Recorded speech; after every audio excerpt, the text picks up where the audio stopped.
Pode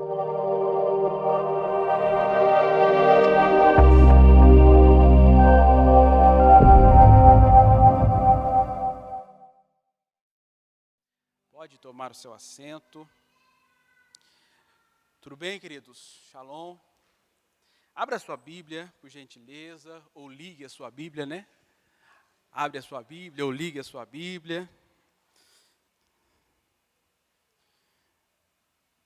E fala onde, né? 2 Reis, capítulo 5. Nós vamos usar esse texto base de 2 Reis, no capítulo 5.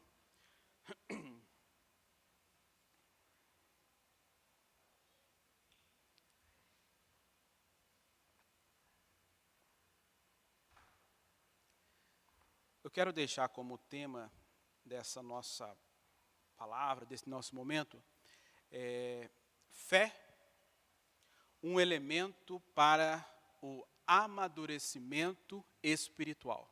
Fé, um elemento para o amadurecimento espiritual. Amém? 2 Reis, capítulo 5, diz assim: Naamã, chefe do exército do rei Arã, da Síria, é um homem muito respeitado e honrado pelo seu senhor, pois por meio dele o Senhor dera vitória à Síria.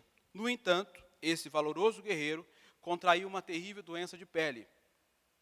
Numa das suas campanhas militares, os sírios haviam levado cativa uma menina da terra de Israel, que passou a servir a esposa de Naamã. Um dia, a menina sugeriu à sua patroa: quem dera o meu senhor procurasse o profeta que está em Samaria. Com certeza, ele o curaria da sua lepra. Então, Naamã comentou essa informação com o seu senhor. Assim falou a menina israelita. Amém? Pai, nós te louvamos por esse tempo. Pedimos que o seu doce Espírito Santo venha nos conduzir neste tempo. Pai, nós clamamos ao Senhor. Deus, nos ajuda a ministrar aquilo que o Senhor tem colocado no nosso coração. Não permita que eu use uma expressão, um vocabulário que não seja eficiente para a compreensão dos meus irmãos. Eu me coloco diante do Senhor nessa hora pedindo a tua graça e a tua misericórdia.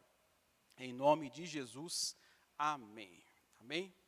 Queridos, essa menina, ela israelita, que foi levada como escrava para a casa de Naamã, ela chega para a sua senhora e fala assim: olha, eu estou lendo, utilizando a versão King James, tá? Na versão da Almeida, que acredito que a maioria dos irmãos tem, o versículo 3 está assim: e disse esta a sua senhora: antes o meu senhor estivesse diante do profeta que está em Samaria, ele o restauraria da sua lepra.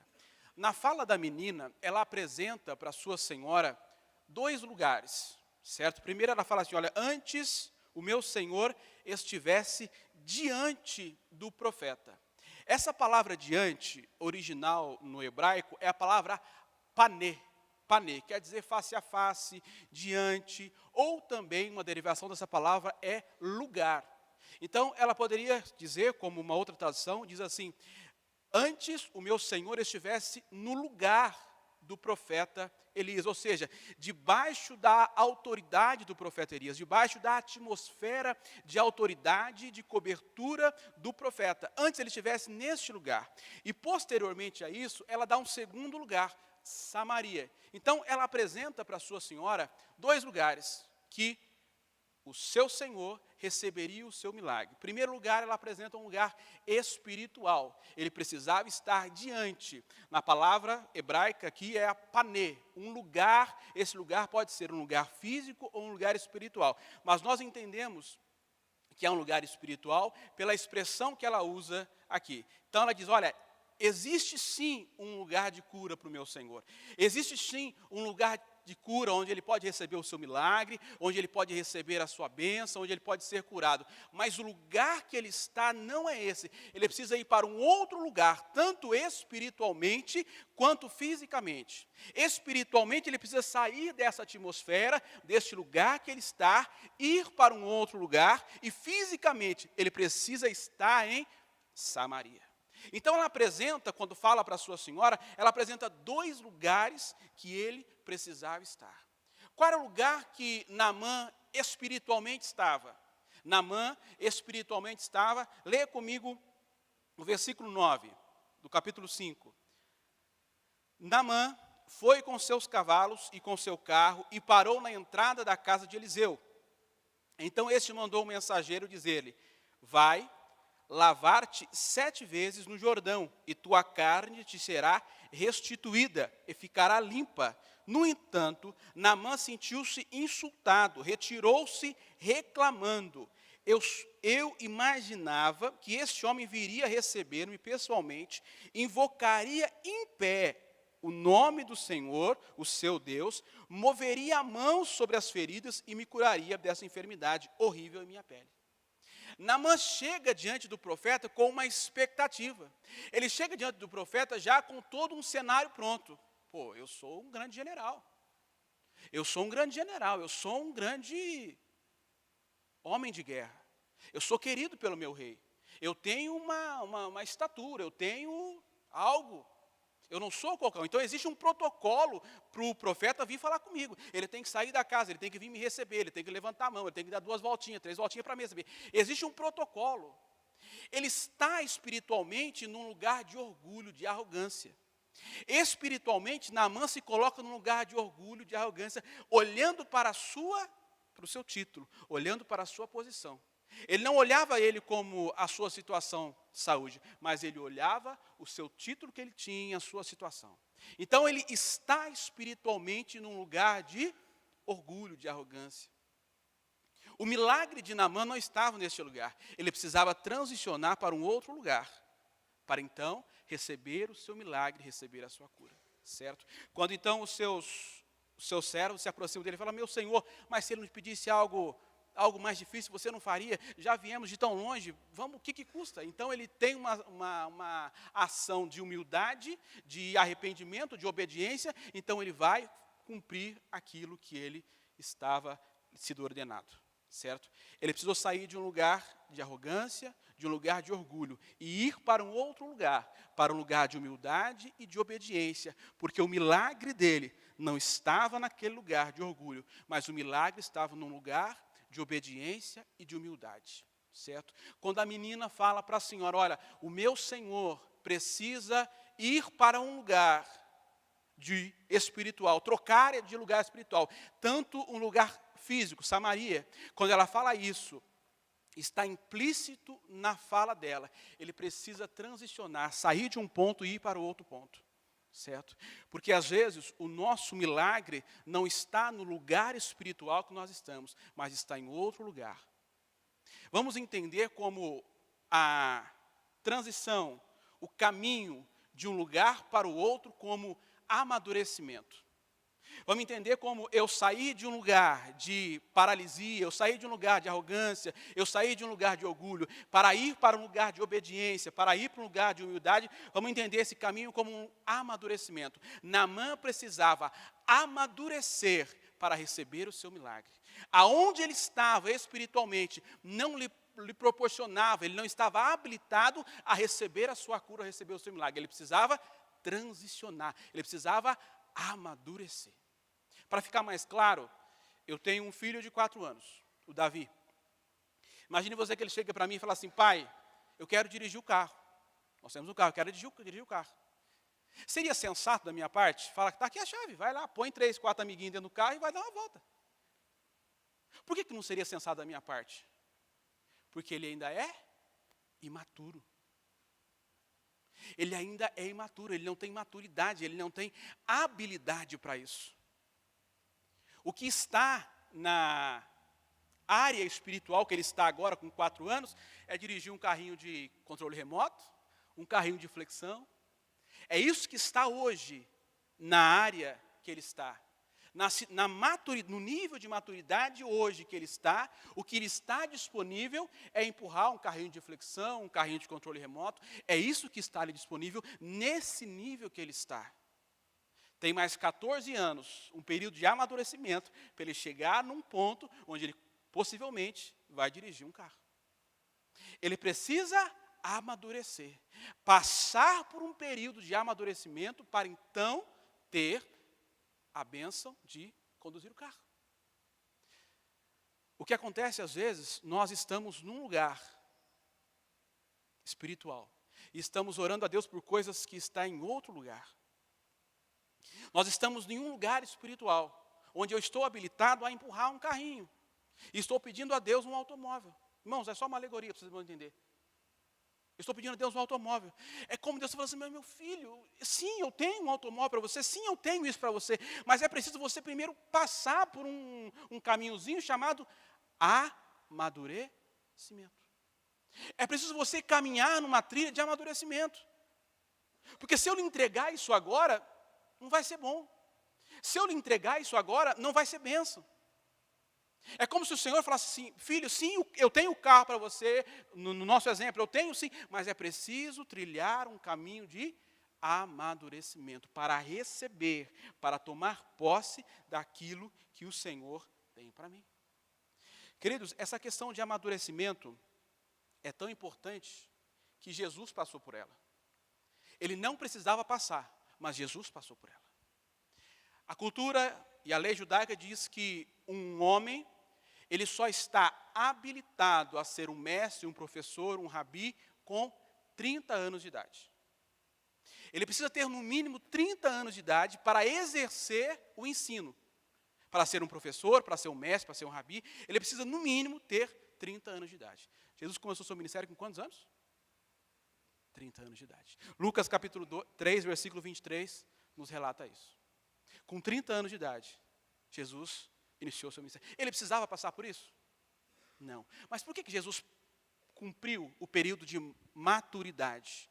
Para nos deixar um exemplo de o quão importante é trilharmos um caminho de maturidade.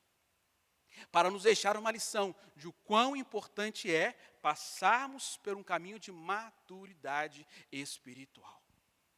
Essa foi a grande lição que Jesus deixa nessa questão. Mas é interessante algo mais nessa passagem, de Lucas capítulo 3.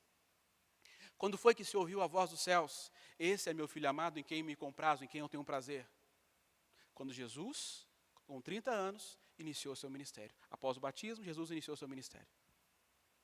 Ou seja, a aprovação de Deus, a bênção de Jesus, a aprovação do Pai, chegou após ele passar pelo período de amadurecimento. Sempre que você transiciona de um ponto espiritual para outro, sempre que você amadurece de um ponto para outro, cresce de um ponto para outro, já existe uma bênção te aguardando nesse novo ponto.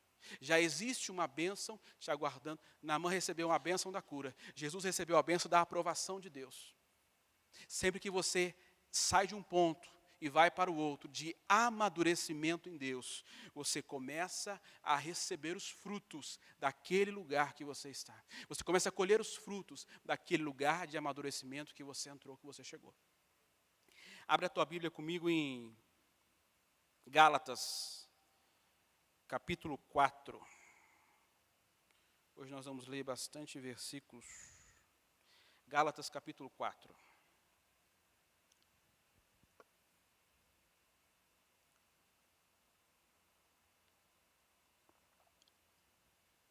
Versículo 1 diz assim: afirmo, porém, que durante todo o tempo em que o herdeiro é menor de idade,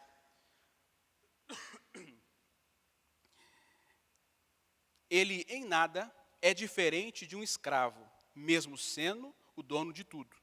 No entanto, está sujeito a tutores e administradores, até o tempo determinado por seu pai. Olha o que o apóstolo Paulo está dizendo aos irmãos da galáxia. Ele apresenta dois personagens. Personagem número 1, um herdeiro. O herdeiro tem dinheiro? Sim. Tem propriedades? Sim. Tem casas, terras? Sim. Tem escravos? Sim. Do outro lado ele apresenta um escravo. O escravo tem dinheiro? Não. O escravo tem escravos? Não. Tem terras? Não. Tem propriedades? Não. Mas o que faz um ser igual ao outro? Um que tem muito, o outro que não tem nada. O que faz um ser igual ao outro? A imaturidade do herdeiro. Porque o herdeiro, enquanto é menor, imaturo, correto por um certo tempo, até ele atingir a maturidade, ele está igual ao escravo. Porque o herdeiro tem posses, mas ele não pode usufruir da sua riqueza porque é imaturo. Então ele tem, mas não pode. O escravo não tem, por não ter, não pode. Então são iguais. Na questão de não poder usar, são iguais. O que Paulo está dizendo? Você tem um camarada que é herdeiro de uma grande fortuna, mas que não pode usufruir dos seus bens, não pode usufruir da sua herança. Por que esse cara não pode usufruir da sua herança? Porque ele é imaturo. Ele não tem maturidade, ele vai colocar tudo a perder. Ele não pode gerir, ele não pode administrar a sua herança, porque ele vai colocar tudo a perder. Então, ele precisa passar por um tempo de maturidade, para então ele receber e utilizar a sua herança. Querido, abra sua Bíblia, por gentileza, em Romanos, capítulo 8, versículo 17. Esse eu gostaria que você abrisse, com gosto. Romanos 8, 17.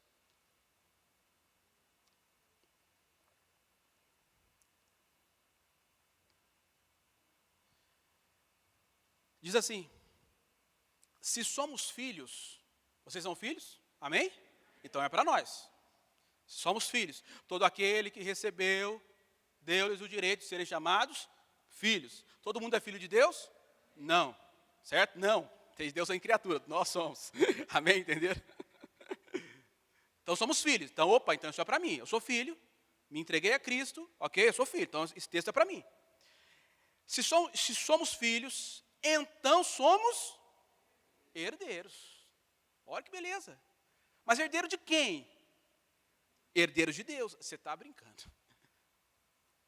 Somos herdeiros de Deus e co-herdeiros. Herdeiro com Jesus. Se nós somos filhos, nós somos herdeiros de Deus. Isso entra a parte financeira? Sim ou não? Isso entra a parte sentimental? Isso entra. Irmãos, está uma surra tão grande na tal da teologia da prosperidade, que às vezes a gente até confunde um pouco as coisas. Sim, existem aberrações nessa teologia. Mas, queridos, não é porque um conceito foi deturpado, que ele parou de valer. Não, sim, existem bênçãos financeiras para nós. A palavra diz que existem bênçãos financeiras para nós. Não é porque uma parte está deturpando um texto, está deturpando uma teologia, que apagou, não existe mais. Pronto, chega. Não. Existem bênçãos preparadas para nós financeiramente. Certo? Para quem? Para os filhos. Se somos filhos, somos herdeiros. Herdeiros de Deus e co-herdeiros com Cristo. Se de fato participamos dos seus sofrimentos. Entenda participar dos sofrimentos como amadurecimento. Se de fato amadurecemos, porque o sofrimento produz amadurecimento. Se de fato amadurecemos para também participarmos da sua glória. Agora, você está me dizendo, Felipe, que eu sou herdeiro de Deus e co-herdeiro com Cristo. E o que me faz não acessar essa herança que me está disponível? O que me faz não acessar a herança de Deus? O que me faz não acessar a herança de Jesus, que eu sou co-herdeiro com Ele? Nós somos herdeiros juntos. O que me faz não acessar essa herança? A culpa está em Deus? Não, é a minha imaturidade. A minha imaturidade não me dá acesso à herança. A minha imaturidade não me dá acesso a receber de Deus a herança, porque Deus não vai colocar nas minhas mãos algo que pouco vai se perder. Provérbios capítulo 20, versículo 21. A herança que se obtém com ganância e antecipada não terá um final abençoado. Já dizia o sábio Salomão. A herança conquistada antecipadamente, ou seja, sem passar por um período de amadurecimento, não terá um fim abençoado.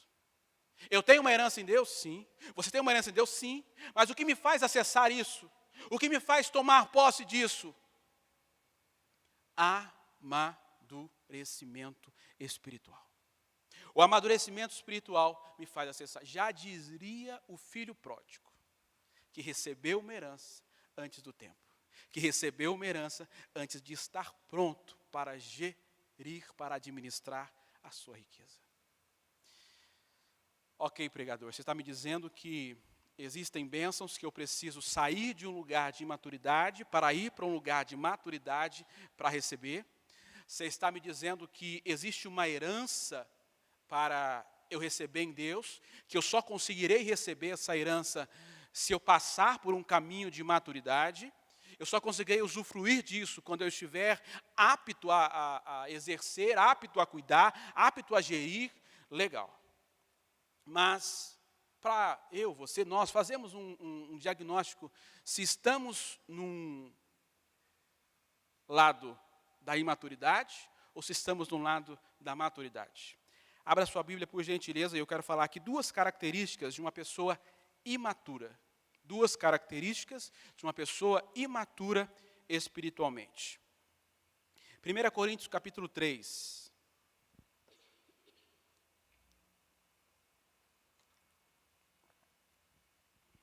1 Coríntios capítulo 3, versículo 1 a 3. Apóstolo Paulo falando aos irmãos de Coríntios: Irmãos, não vos pude falar como a pessoas espirituais, mas como a pessoas carnais, como a crianças em Cristo. É o mesmo que, já continuaremos lendo, é o mesmo que o Maurício chegar aqui, irmãos, pelo amor de Deus, é só um exemplo, tá bom? Só um exemplo, diga, é só um exemplo. Os exemplos que te chocam te fazem absorver melhor o conhecimento. Isso é testado. Mesmo que o Maurício chegasse para nós que dizia, meus irmãos, eu não posso chegar aqui e trazer uma palavra com maior conhecimento, com maior profundidade. Porque vocês ainda são meninos na fé, então eu tenho que vir aqui e trazer um leitinho. Para uma igreja que tem 23 anos. É isso que o apóstolo Paulo estava dizendo. Para a igreja de Coríntios, que não tinha começado ontem. A igreja de Coríntios já tinha tempo nessa ocasião. Então ele estava dizendo, irmãos, eu não pude vir aqui e trazer um alimento para vocês sólido. Eu não pude vir aqui e trazer uma palavra, não, porque vocês são imaturos espiritualmente.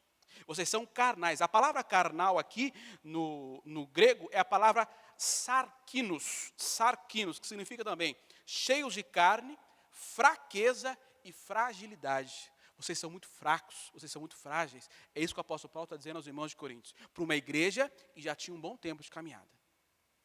E ele continua. O que vos dei para beber foi leite e não alimento sólido, pois não podeis recebê-lo, nem ainda agora podeis. Versículo 3.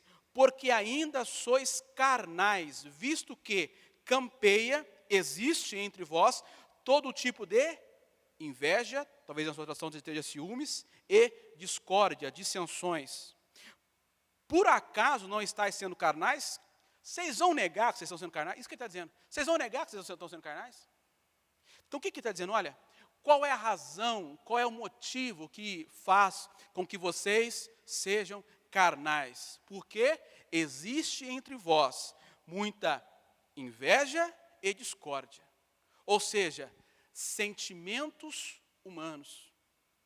Igreja de Corinto, vocês são imaturos espiritualmente porque existe entre vós muita inveja e discórdia. Ou seja, os sentimentos humanos estão demasiadamente aflorados em vocês. Ira, discórdia, raiva, está demais aflorado em vocês. E isso faz com que vocês sejam imaturos espirituais. Porque vocês permitiram que os sentimentos naturais, os sentimentos, a ira, a briga, a dissensão, a inveja, os ciúmes, vocês permitiram que esses sentimentos dominassem vocês. E ele continua, estáis sendo carnais, vivendo de acordo com os padrões exclusivamente mundanos.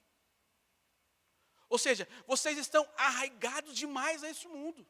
O problema que vocês estão enfrentando de maturidade, eu estou te dando já o diagnóstico, é porque vocês estão arraigados demais a esse mundo. Vocês não estão buscando as coisas espirituais, vocês estão buscando apenas as coisas deste mundo.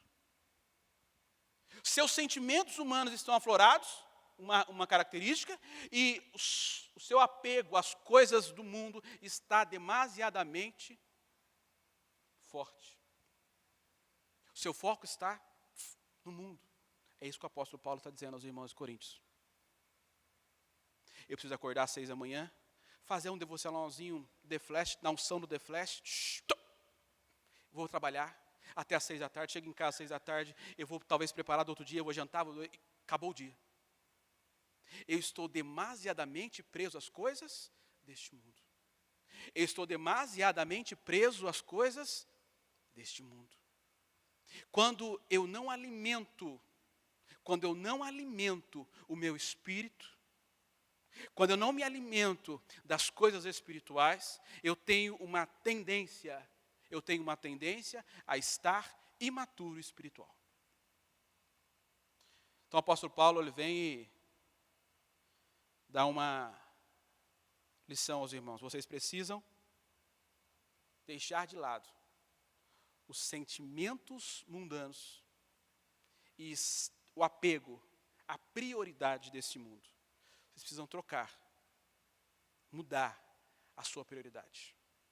Queridos, se eu estar com os sentimentos, se a minha prioridade no mundo, sentimentos mundanos, a minha prioridade no mundo, isso me leva para uma imaturidade espiritual, o contrário disso também é verdade. Se eu estou apegado às coisas espirituais, se eu estou apegado às coisas espirituais, eu começo a galgar, a entrar num nível de maturidade espiritual. O contrário também é verdadeiro. E eu quero falar com os irmãos sobre 3 elementos, existem vários outros, mas eu quero falar sobre 3 elementos que podem nos auxiliar, que podem nos ajudar a caminhar por um caminho de maturidade em Deus, certo? O primeiro deles, que eu quero falar com os irmãos hoje, é sobre algo que é imprescindível na vida de um cristão: a oração. Irmãos, esse pilar da oração, esse elemento da oração, é algo imprescindível na vida de um cristão. Glória a Deus pelo que nós temos na casa. Você tem as caixinhas de oração, ali. Você tem chave da vitória, você tem a intercessão, você tem os pastores que no final do culto ficam aqui para orar por você. Porém, nada disso substitui a sua vida de oração. Nada disso isso tudo é ferramenta. Isso tudo é auxiliar, isso é para te ajudar, para te auxiliar. Mas isso não pode substituir o seu tempo de oração, a sua vida de oração. Coloquei meu cartãozinho ali de oração, a Naira com a intercessão está clamando, está buscando, glória a Deus, eu estou tranquilo. Isso são ferramentas para te auxiliar. A sua vida de oração precisa ser uma vida forte, com substância. Vida de oração. Irmãos, o que nos trouxe até aqui? Não foi as pernas. Eu digo em questão à igreja. Falei e já pensei em outra coisa. O que nos trouxe enquanto aqui igreja? Pergunte para a sua avó, que é crente há 40 anos. Pergunte para a tua mãe, que é crente há 30 anos. Quanto tempo de oração? A gente brinca, né? As irmãs do coque. Pergunta, quanto tempo? Esses dias eu estava... Essas irmãs do coque é perigoso, gente. Perigoso. Eu estava no semáforo, acho que na Sebastião Gualberto aqui, com o carro parado. Daí atravessou. Gente, foi no verão agora. Um calor. Aí atravessou uma irmã do coque. Cocão, tal. Uma blusa até aqui, uma saia lá no pé. Nossa, misericórdia, não precisa de tudo isso. Na hora, o Espírito Santo falou, cuidado com o que você vai falar dela. Cuidado. Ela tem um nível alto aqui em cima, cuidado. Opa, não está mais aqui quem falou. Não está mais aqui quem falou. Irmãos, nós precisamos subir um nível lá em cima. Glória a Deus, eu falei para o pastor Vans, eu quase levantei e falei, para de falar, você está pregando toda uma mensagem aqui. Com o filho, vamos orar. Irmãos, em casa é assim agora, tudo a gente ora. tudo a gente ora. E a gente estava, meu filho de 4 anos fala, pai, eu quero ir no shopping, eu quero ir no shopping. Eu falei, vamos orar então, vai no shopping. Todo dia, na hora da gente orar, ele, pai, eu vou orar pelo shopping. Então pode orar pelo shopping, ora para a gente ir no shopping. Aí hoje, a irmã estava orando aqui pela mesa da ceia, logo no começo, ele falou assim, pai, ela não está orando pelo shopping. Eu falei, da próxima ela vai orar, filha. Porque está tão assim na cabeça dele que tudo a gente tem que orar, ela não orou pelo shopping, pai. Eu falei, tá bom, filha, depois ela vai orar pelo shopping. Porque eu preciso inculcar na cabeça dele se tudo a gente precisa orar. Tudo a gente precisa orar. Na semana da festa de Pentecostes, tem umas 3, 4 semanas atrás, eu ia ser o ministro do dia, e eu comecei a estudar sobre a festa. Estudar e tal. E durante a festa, é um costume, os rabinos ficam durante a madrugada, lendo a Torá, lendo a Bíblia, e orando, e adorando e tal. É um costume. E eu orei, estudei, vi esse conhecimento e tal, mas na hora, o Espírito Santo não falou nada comigo. Passou um tempo, um dia, o Espírito Santo falou comigo assim, Felipe, você já me deu uma noite inteira orando? Falei, já fiz vigília, né? Já fui vigília em igreja. Não, só nós dois, eu e você. Falei, Deus, aí não, nunca. Ele, então eu quero uma noite. O quê? Uma noite. Começa orando meia-noite e vai até. Então tá bom, o senhor quer uma noite? Eu quero 2. Abusado. Então vamos de 2. Então tá bom. Aí a festa foi no domingo, da sexta para o sábado, e do sábado para o domingo eu passei a noite inteira orando, adorando.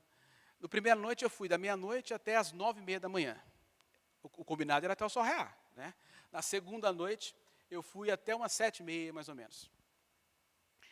Queridos, eu oro para que o Espírito Santo um dia te peça isso. Eu não consigo te descrever o que... Eu falei que eu ia quase ter um infarto, porque o meu quartinho de oração é do lado do meu quarto, que eu durmo com a minha esposa.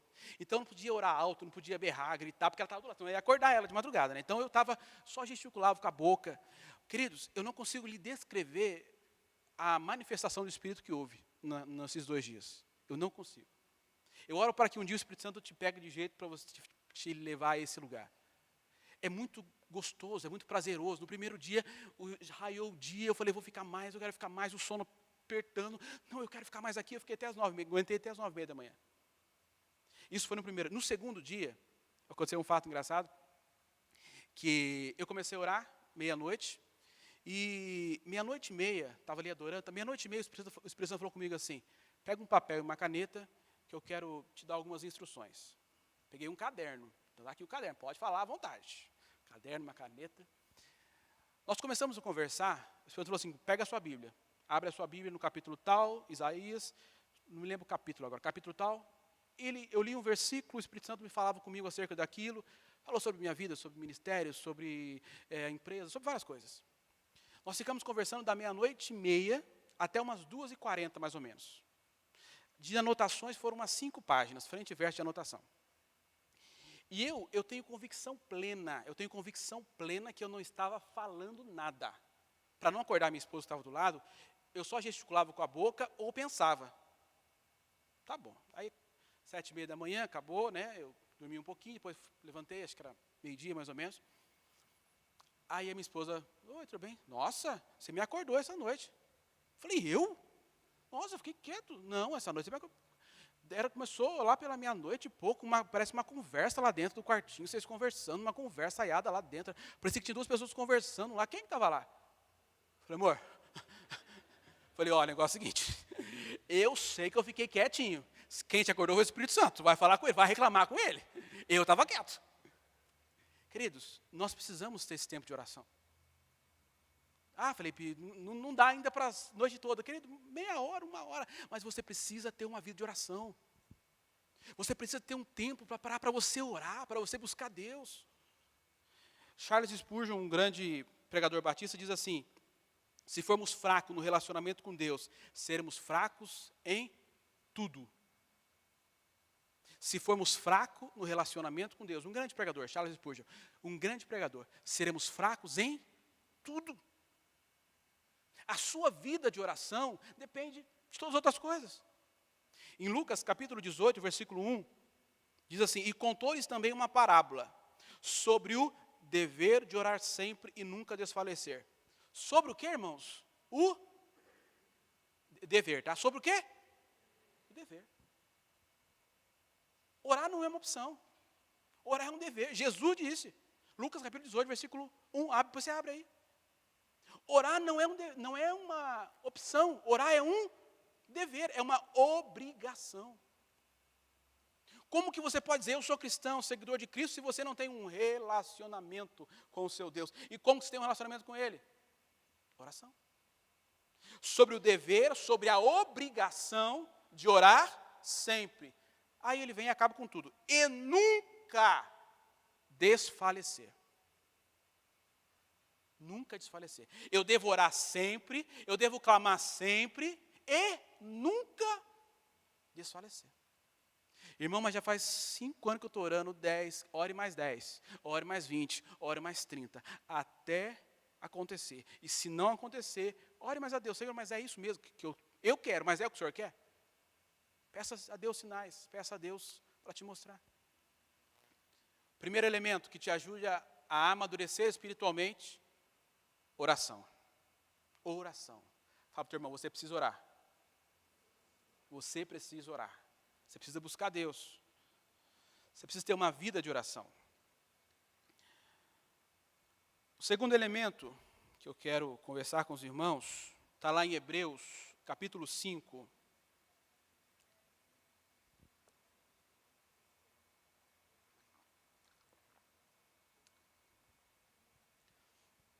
Hebreus, capítulo 5, versículo 11. Diz assim, quanto a isto, temos muito que ensinar, assunto difícil de explicar, especialmente porque vos tornastes indolentes para aprender. Indolentes. O escritor aos Hebreus está dizendo aqui para os hebreus são os judeus que se converteram ao cristianismo nessa ocasião, ele está dizendo para eles, olha, eu tenho coisas para dizer, que são difíceis de explicar. Porém, há um problema aqui, porque vocês se tornaram indolentes.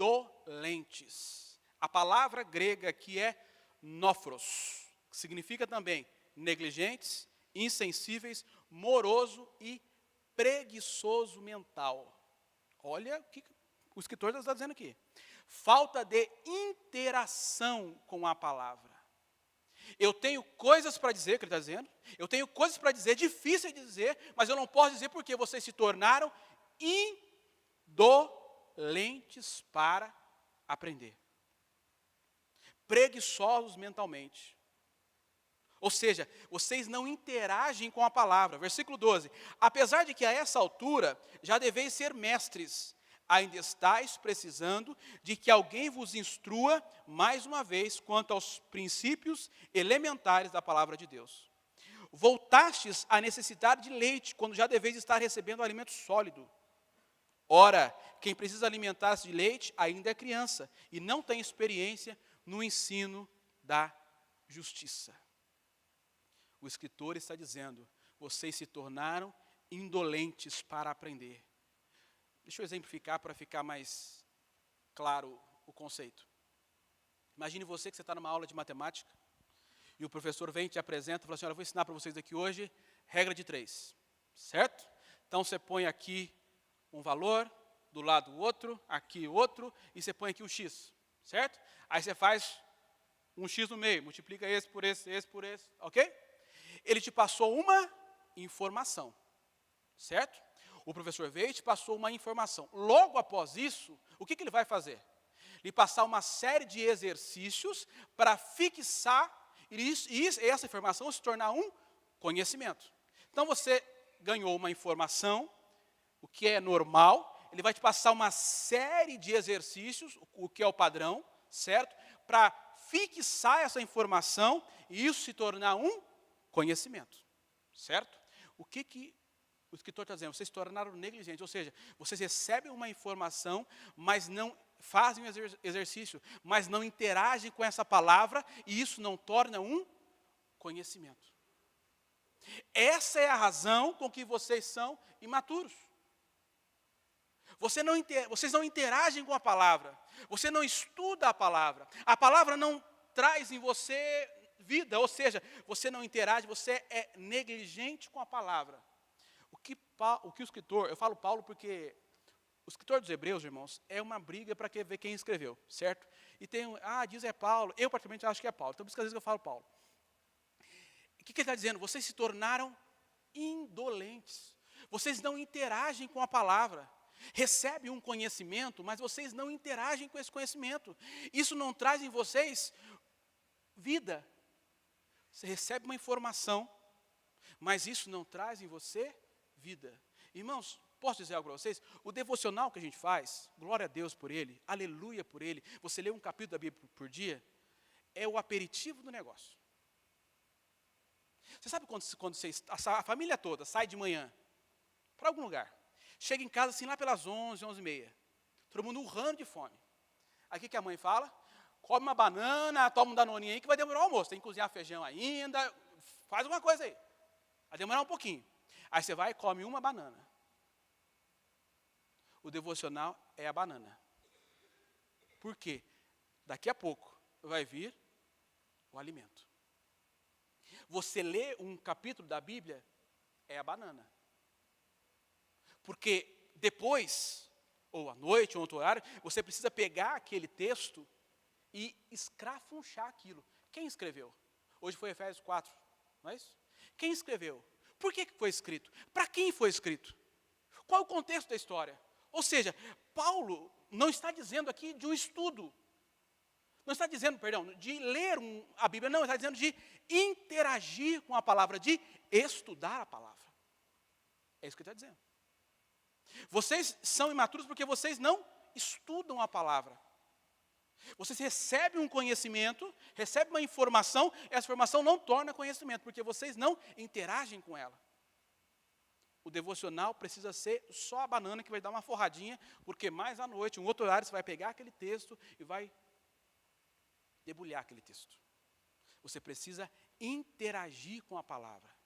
O segundo elemento que te ajuda no seu crescimento espiritual é a interação com a palavra. Não apenas ler, mas interagir com ela. Não apenas passar o olho, olha, 15 minutinhos, não, do seu devocional, não. Você precisa interagir com essa palavra. Essa informação precisa cair em você como um conhecimento. E como que isso acontece? Quando você interage com a palavra. Quando você busca a palavra. Quando você interage com ela. Você está trazendo conhecimento. Primeiro elemento, oração. Eu preciso de uma vida de oração. Segundo elemento, interação com a palavra. Eu preciso interagir com a palavra. Eu preciso buscar conhecimento na palavra. Eu louvo a Deus louvar a Deus pela memória do mestre, foi quem me despertou para isso, irmãos. Eu cheguei aqui, acho que no final de 2012, eu não me lembro se foi no final de 2012 ou no começo de 2013, que ele deu um módulo aqui. Ele deu um módulo, não me lembro exatamente a data. Eu lembro que ele fez uma pergunta e aquilo acabou comigo. Ele perguntou assim, quem aqui de vocês não tem a enciclopédia Boyer? Quem se lembra que ele sempre falava dessa enciclopédia? Quem aqui não tem a enciclopédia Boyer? Irmãos, eu não sabia nem o que era aquilo, se comia com farinha, não sabia o que é essa tal de Boyer, quem é esse cara? Irmãos, eu já era crente há muito tempo. Eu já pregava, vou até falar baixinho, eu já pregava. E nas outras igrejas que eu estava, já ministrava.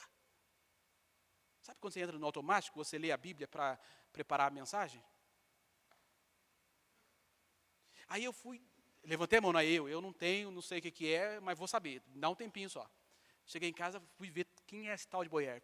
Irmãos, é uma das enciclopédias que eu mais uso para preparar a aula, para preparar a palavra, é o tal do Boyer. Porque eu preciso estudar a palavra. Não ler para preparar uma mensagem, não ler para preparar. Geralmente Deus dá a palavra quando eu estou estudando, mas não para preparar algo. Queridos, você precisa estudar a palavra. Separar um tempo. Amém, glória a Deus. Você fez seu devocional? Aleluia, glória a Deus. Mas não para na banana. Tem um arroz e feijão, um bife cebolado, uma saladinha, alface, tomate, te esperando. tem algo com mais substância te esperando. Tem algo que vai te trazer mais vida te esperando. Um alimento mais sólido te esperando. O grande problema é que às vezes nós paramos na banana e tá bom aqui, eu dou glória a Deus quando eu consigo comer a banana. Às vezes nós estamos nesse nível de imaturidade. Eu glorifico. Mudou o negócio ali, 9:7? É isso? Ali para o tal. Quem me dá mais 5 minutos? 5, 10, 15, 20, 25. Oh, aleluia! Às vezes eu paro na banana. Eu paro aqui. Querido, tem um prato de arroz, feijão, macarrão, te esperando, querido. Vai mais além, vai um pouquinho mais. Deus orienta. Abra sua Bíblia aí, Josué capítulo 1. Josué capítulo 1. Diz assim: logo após a morte de Moisés, servo de Yahvé, falou o Eterno a Josué, filho de Num, ministro de Moisés, e ordenou-lhe. E lhe disse: Moisés, meu servo, morreu. Eu imagino Josué ouvindo isso aqui de Deus. Deus, essa informação estava no jornal da semana passada. Ou seja, eu já sei disso. Sempre que Deus lhe fala algo que você já sabe, não é para te informar, mas é para te fazer pensar. Sempre que Deus lhe faz uma pergunta, não é porque Ele não tem a resposta. Ele é onisciente. É porque Ele quer te fazer pensar. Adão, onde você está? Ele não sabia onde Adão estava? Sabia. Era para Adão pensar a meleca que ele tinha feito. O lugar espiritual que ele estava e o lugar que ele está agora. Essa era a ideia. Então, Deus fala uma informação para Josué que ele já sabia. Moisés morreu. A intenção não era informar, era fazer Josué pensar. Ou seja, Moisés morreu, passou um tempo, passou uma estação, é uma nova estação agora, é um novo tempo, e nesse novo tempo, você é o chefe, você é o líder. E logo ele já dá uma missão. Olha só, Moisés morreu, agora levante, atravessa esse Jordão. Ou seja, Deus fala com Josué, você é o líder agora, e de pronto já lhe dá uma missão. Missão, Jordão. Certo? Missão, Jordão. Do versículo 3 até o versículo 5, o Senhor fala para Josué o resultado da missão. Olha aí. Todo lugar que a planta do vosso pé pisar, eu tenho te dado, como prometi a Moisés, desde o deserto até o Líbano, até o grande rio, o Eufrates, toda a terra, até o grande mar, Mediterrâneo, ninguém te poderá resistir durante toda a tua vida. Assim como estive com Moisés, estarei contigo, jamais te abandonarei, nem te desampararei. Do versículo 3 ao versículo 5, Deus dá o resultado da missão. Certo? Se ele deu uma missão para Josué, no versículo 2, do 3 ao 5, ele dá o resultado da missão. Olha, a missão terá esse resultado. No versículo 6, Deus dá um conselho para ele. Ser forte e corajoso e destemido, porque farás este povo herdar a terra que a seus pais jurei dar-lhes. Ou seja, um conselho. Seja forte e corajoso. No versículo 7, Deus diz por que Josué deveria ser forte e corajoso. Olha só, ele reafirma, tão somente de fato, seja firme e corajoso. Ou seja, ele reafirma o que ele disse no versículo anterior, ou seja, enfatiza o negócio, e já diz o porquê que ele deveria ser forte e corajoso. Para teres o zelo, o cuidado de agir de acordo com todos os mandamentos da Torá. Torá era a Bíblia que eles tinham no momento, os 5 primeiros livros que você tem aí na sua Bíblia. Lei que ordenou Moisés, meu servo, não te apartes dela nem para a direita, nem para a esquerda, para que tenhas sucesso em todas as suas realizações. Deus deu uma missão, deu o resultado da missão, deu um conselho, seja forte e corajoso. E diz, por que você deve ser forte e corajoso? Para você cumprir todo o procedimento que está na Torá, para você cumprir tudo que está na palavra. Você precisa de ser forte, você precisa ter coragem. Para cumprir tudo que está na palavra. Eu imagino Moisés já tinha morrido, coitado. Josué, meu Deus, como é que eu vou fazer isso? Como é que eu vou? Versículo 8. Aí Deus vem e dá uma apertada a mais. Que o livro da Torá, da lei, esteja sempre nos teus lábios. Josué, além de você não desviar para a direita nem para seguir as riscas, o livro esteja sempre nos teus lábios. Não é somente você sair citando versículos, mas é que a sua palavra seja o que está na Bíblia, certo? Senhor, mas como eu vou fazer isso? Como eu vou seguir fielmente? Como eu vou estar com a palavra? É simples, já te dou a resposta já. Medita nele dia e noite, para que tenhas cuidado de agir em conformidade com tudo que nele está escrito. Medita nele de dia e de noite. A palavra meditar aqui é hagam, que significa, tem outra tradução, pode ser por rosnar, resmungar, citar ou refletir. Deus não está falando para Josué ler a palavra. Deus não está falando para Josué ler, mas sim para Josué meditar, estudar, refletir a palavra de dia e de noite.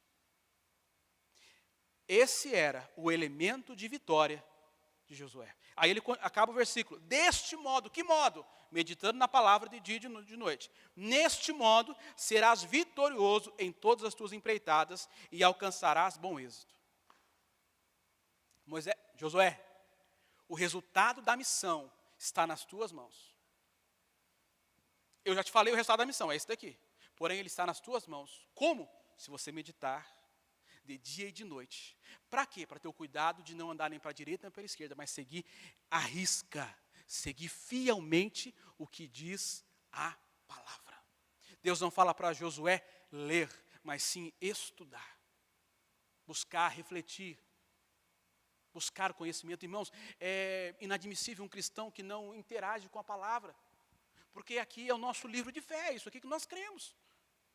É aqui que nós cremos. Irmãos, eu sigo alguns irmãos no Facebook, porque eles me fazem crescer. Tem umas páginas assim, não sei o que, na heresia, herege. Eu sigo esses caras porque eles me fazem crescer demais. Eles postam um negócio lá, pá. Você lê aquilo, já assusta. Tá, a heresia está pulando, está assim. Eu falo, não, isso está errado. Felipe, mas por que isso está errado? Qual a base bíblica que você tem para falar que isso está errado? Ah, irmãos, aí eu vou na Bíblia. Eu preciso achar, provar para ele o que está errado. Eu não escrevo lá, não entro nessa. Mas eu preciso saber do conhecimento por que aquilo está errado. Eu preciso saber a base bíblica por que aquilo está errado. Aqueles caras eles não sabem, mas me fazem crescer demais. Demais. Porque eles colocam algo lá e eu vou buscar. Por quê? Qual é a base bíblica disso que você está falando? Irmãos, nós precisamos estudar, meditar. Isso garante o nosso sucesso. O sucesso da missão.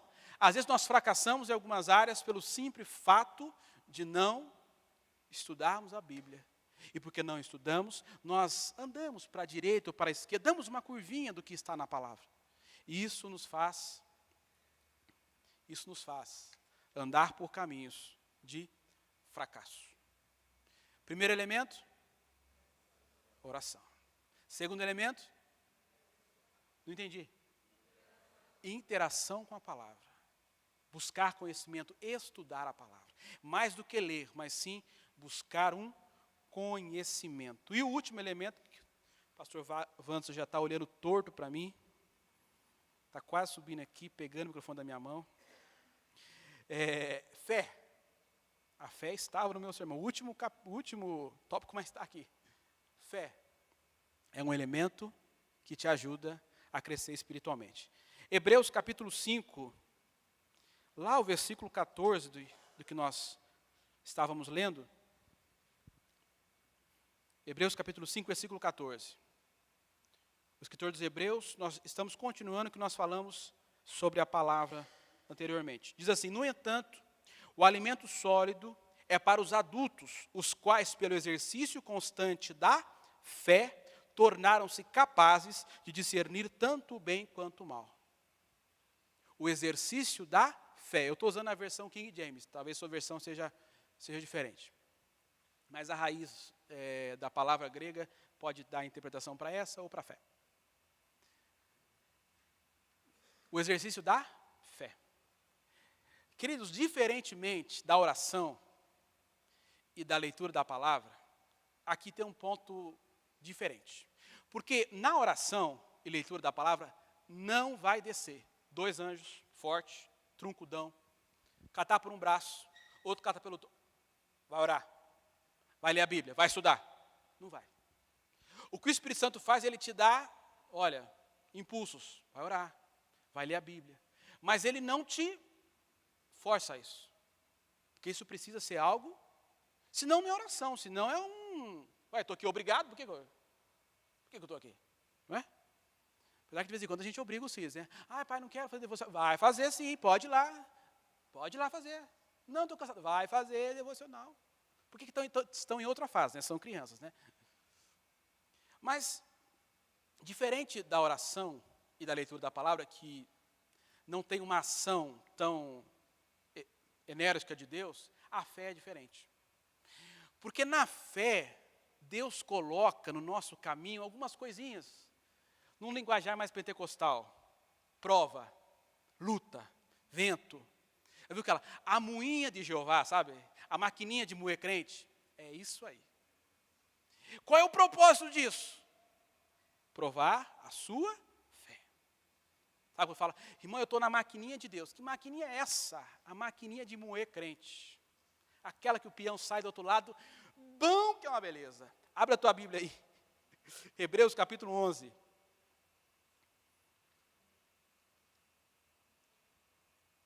Versículo 17. Pela fé. Por quê? Pela fé. Abraão, no tempo em que Deus o expôs à prova, no tempo em que Deus o colocou na prova, o colocou na maquininha, o deu um arroxo, um aperto, nesse tempo, quem colocou Abraão na prova? Deus. Ofereceu Isaac como sacrifício. Aquele que havia recebido as promessas estava mesmo pronto de sacrificar o seu unigênito. Ainda que Deus lhe tivesse prometido, por intermédio de Isaac, sua descendência será estabelecida, porquanto acreditou que Deus era suficientemente poderoso para ressuscitá-lo dentre os mortos e simbolicamente recebeu Isaac de volta dentre os mortos. O que está dizendo aqui? Deus expôs Abraão à prova. Para quê? Para deixar o camarada bom na fé, para ser o pai da fé, certo? Então, quem que expõe a prova? Deus. Para quê? Para te levar a um nível maior de maturidade, porque a fé te ajuda a isso, certo? O que Abraão pensou? O versículo diz, espera aí, esse garoto, Isaac, Deus disse que dele viria uma grande nação, que dele viria os descendentes. Agora Deus está pedindo para eu matar ele? É simples. Ou Deus vai ressuscitá-lo, ou Deus não vai deixar alguma coisa acontecer. Mas eu vou crer no que Deus me falou. Eu vou acreditar no que Deus está me dizendo. Ele exerceu a sua fé. Por que Deus te coloca de vez em quando na moinha, na maquininha de moer crente? Para provar a tua fé e te levar a um nível de maturidade maior. Porque a fé, o exercício constante da fé, te faz crescer espiritualmente. O nosso irmão Lutero, um dos reformadores, disse a seguinte pérola: não sei por quais caminhos Deus me conduz, não sei, mas conheço bem o meu guia. Eu não sei por quais caminhos Deus está me levando, mas eu conheço bem o meu guia, ou seja, eu confio no meu guia, eu tenho fé nele. Eu não sei qual é o propósito de Deus me colocar nessa maquininha, me acabar comigo, moer, levar para o deserto, e não sei ainda, mas eu confio que Deus está no controle de todas as coisas. Fique em pé, por gentileza, queridos. Qual que é o primeiro elemento? Segundo elemento? Terceiro elemento? Fé. Oração, interação com a palavra e fé. São elementos que vão te ajudar ricamente a caminhar por um caminho de maturidade espiritual. A sair de um lugar de imaturidade e entrar num lugar de maturidade espiritual. Eu quero te convidar nesse momento a fechar os seus olhos. Irmãos, a minha conversa com o Espírito Santo nessa tarde eu estou com essa palavra já há uns 20 dias. Foi que a minha ideia aqui não é te apontar o dedo, de dizer, olha, você é imaturo. Não, não, não, não, não. A ideia aqui não é te apontar o dedo, até mesmo porque nós estamos crescendo junto nisso. A ideia aqui não é te julgar, não é te apontar, mas a ideia aqui é te apontar um lugar em Deus que nós precisamos estar. É te apontar um lugar em Deus onde você e eu precisamos estar, um lugar de maturidade. Sabe, o nosso lugar de oração, que por muito tempo nós estávamos lá. Orávamos com fervor, buscávamos com fervor, e isso foi se apagando com o tempo. E nós deixamos isso morrer, as coisas do dia a dia veio vindo, e filhos, e casa, e ministério veio vindo, e às vezes nós deixamos o lugar da oração. Deixamos de lado o lugar da busca, da intercessão, deixamos isso de lado. O que o Espírito Santo está nessa noite nos chamando dando um sinal vermelho, eu estou aqui. Eu estou aqui, te esperando no nosso tempo de oração. Você lembra quando você orava mais? Lembra quando você buscava mais? Lembra quando você intercedia, quando você estudava? Eu estou aqui, no mesmo lugarzinho, no mesmo cantinho, aqui te esperando. Pode ser que os sentimentos do mundo, o apego ao mundo te levou a um lugar de estar distante da oração. Te levou a um lugar de estar distante da interação com a palavra. Pode ser que isso tenha te levado a um lugar de distanciamento de Deus. Não estou dizendo que você está desviado, não é isso. Estou dizendo de um nível maior que nós precisamos estar. Estou dizendo de um lugar maior em Deus que nós precisamos estar. Estou dizendo de um nível de maturidade espiritual que nós precisamos estar em Deus. Eu preciso estar. O que o Espírito Santo vem nessa noite nos lembrar é do nosso lugar de oração. Sabe quando nós nos convertemos ou quando recebemos uma palavra e aquilo nos motivou e começamos a ter um tempo de oração forte com Deus e orarmos meia hora, 1 hora, era pouco para a nossa sede em Deus. O Espírito Santo te chama a um lugar desse. O Espírito Santo nessa noite te chama a voltar ao lugar da interação com a palavra. O Espírito Santo te chama essa noite a voltar a um lugar de oração. A voltar a um lugar de oração. Quero que você feche os seus olhos, cubra a sua cabeça. Não receba essa palavra como um apontar de dedo, não receba essa palavra como um julgamento, não. Receba essa palavra como um chamamento do Espírito Santo para te levar a um lugar em Deus, para te levar a um lugar de maturidade em Deus, para te levar a um lugar de uma busca, de uma vida mais íntima, mais próxima. Eu quero que você feche os seus olhos e você faça a sua oração ao Pai. Talvez você precise pedir perdão por estar andando por um caminho de imaturidade. Estar andando por um caminho onde o apelo das coisas desse mundo tenha roubado toda a sua atenção. Talvez você esteja andando por um caminho que o apelo das coisas, o chamamento desse mundo tenha roubado a tua prioridade em Deus, e você está num lugar que você se vê, Deus, talvez eu estou perdido porque eu não consigo parar para orar, eu não consigo parar porque as atividades do dia me tomaram todo o tempo. O que o Senhor te chama essa noite é talvez se arrepender, Deus. Eu tenho andado por um caminho de imaturidade. Eu tenho andado por um caminho de estar longe da oração, de estar longe do lugar da interação com a palavra. Eu tenho andado nesse caminho. O que o Espírito Santo vem falar para nós hoje é que Ele está no mesmo lugar. Lembra naquele cantinho da sala, do seu quarto, onde você ficava ali e orava por tempos? Ele está no mesmo lugar, te aguardando, te dando um sinal. Filho, filha, eu estou aqui. Eu sei que talvez você foi levado pela influência do mundo, pela busca incessante do mundo, mas o Senhor nos chama essa noite a voltar a um lugar onde nós somos totalmente entregues a uma vida com o Pai. Pai, nós clamamos pela Tua graça, clamamos pela Tua misericórdia. Senhor, eu tentei da melhor forma possível expressar aos meus irmãos aquilo que o Senhor tem ministrado ao meu coração.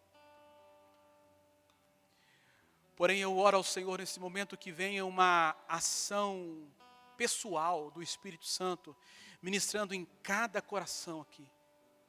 Falando com cada um dos meus irmãos a área, o lugar, o local onde eles tenham parado, eles tenham caído, eles tenham negligenciado.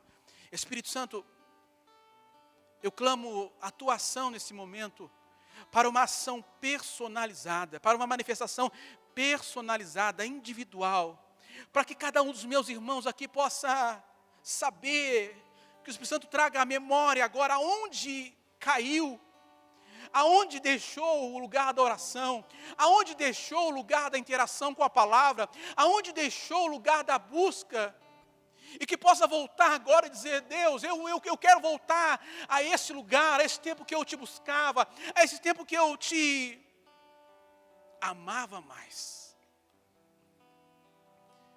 Amigo Espírito Santo, amigo Espírito Santo, mova em cada um de nós e nos traga uma compreensão perfeita destas verdades. Em nome de Jesus. Em nome de Jesus. Amém, queridos? Que o Espírito Santo possa falar mais com você. Pegar pela tua mãozinha e te levar de novo ao lugar da oração, ao lugar da interação com a palavra. Amém, queridos? Deus abençoe vocês.